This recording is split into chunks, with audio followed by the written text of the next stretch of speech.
ఇక టీనేజ్ నుంచి ఆపై వయసున్న వారిలో ఈ మయోపియా కాస్త ముదిరిపోయినప్పుడు లక్షణాలు వేరుగా ఉంటాయి. వారి గురించి కూడా చెప్తాను. వారి చూపులో నల్లని చిన్న చిన్న చుక్కలు కనిపిస్తాయి.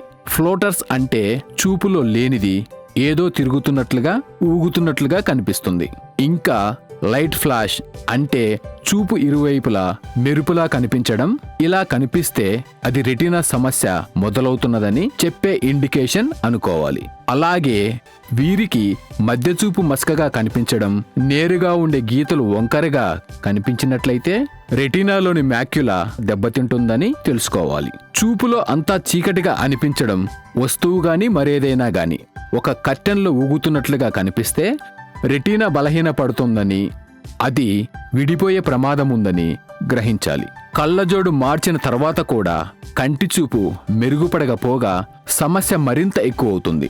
ఇక కంటి నొప్పి, కంటిలో ఒత్తిడిగాని అనిపిస్తే ఇది గ్లాకోమా ప్రారంభ దశ అని తెలుసుకోవాలి. ఇలాంటి లక్షణాలు గనుక మీ పిల్లల్లో కనిపిస్తే ఎట్టి పరిస్థితుల్లోనూ నిర్లక్ష్యం చేయకండి.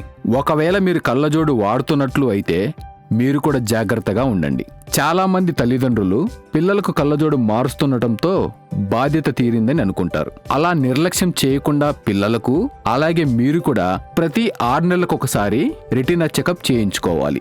ఎందుకంటే ఈ హై మయోపియా ఇతర సమస్యలకు దారితీస్తుంది.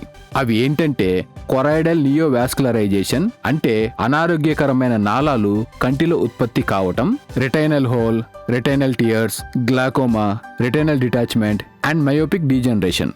ఈ లక్షణాలను ముందుగానే మీరు గుర్తించినట్లయితే వారిని తొందరగా ఈ సమస్య నుంచి బయటపడేయచ్చు. మా సంజీవన్ నేత్రాలయ ఆయుర్వేదిక్ ఐ హాస్పిటల్లో ఎక్కువ శాతం పేషెంట్స్ 8 నుంచి 12 వారాల్లోనే కంటి చూపులో మంచి మెరుగుదలను చూశారు. ఈ హై మయోపియా వల్ల వచ్చే రెటీనా సమస్యలకు ప్రపంచంలో ఎక్కడా సరైన ట్రీట్మెంట్ లేదు. మా సంజీవన్ నేత్రాలయలో అద్భుతమైన ట్రీట్మెంట్ ఉంది. అందుకే సంజీవన్ నేత్రాలయ ప్రపంచవ్యాప్తంగా పేరు సంపాదించింది. 25 ఏళ్లకు పైగా సుదీర్ఘ చరిత్ర ఉన్న Sanjeevan Netralaya ayurvedic eye hospital సేవలను గుర్తించి ఇంగ్లండ్లోని centre for holistic medicine and research CHMR UK వారు అఫీషియల్ గా అక్రెడిటేషన్ ఇచ్చారు. ఇది ప్రపంచంలోనే మొట్టమొదటి ఏకైక ఆయుర్వేదిక్ ఐ హాస్పిటల్ అని మేం గర్వంగా చెప్పుకుంటున్నాం.